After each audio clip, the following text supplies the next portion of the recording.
Actually একটা NDPS এর warrant কেসের আসামি তেলিয়ামুড়া কেস পিএস এর আজকে খোয়াই কোর্টে ওর ইয়ে ছিল, ডেট ছিল। তো সেই সুবাদে ও আসলো এখানে। তো আমাদের কোর্ট ইন্সপেক্টর অর্চনা দেবের আন্ডারে থাকে কোর্টের ভিতরে। তো একজন কনস্টেবল আর দুজন এসপিও দিয়ে আমরা ওকে গার্ড করে রেখেছিলাম। তারপর আফটার প্রিলিমিনারি এনকোয়ারি আমরা জানতে পাই যে ওই আসামিটা এসপি ওদেরকে ধাক্কা দিয়ে, কনস্টেবলকে ধাক্কা দিয়ে ও ভেগে যায়। তারপর গিয়ে সেটা আমরা একদম ফাস্ট রিকভারি প্রসেস স্টার্ট করি। আমরা ইনফরমেশন গ্যাদার করি। Credit goes to SI Ranjit Sarkar, OC Subhash park outpost.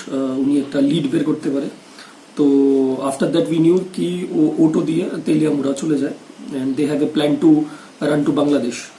তো সিমিলারলি আমরা ওসি তেলিয়ামুড়াকে জানাই, সেকেন্ড ওসি তেলিয়ামুড়া।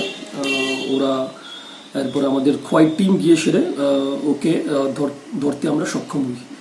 তো আমরা একটা 224/120 আন্ডারে আমরা একটা কেস রেজিস্টার করবো ওর এগেনস্টে অ্যান্ড অলসো ওর ওয়াইফ আর ওর দুই বন্ধুর এগেনস্টে। পরবর্তী ইনভেস্টিগেশনের উপরে আপনাদেরকে জানানো হবে বিস্তারিত।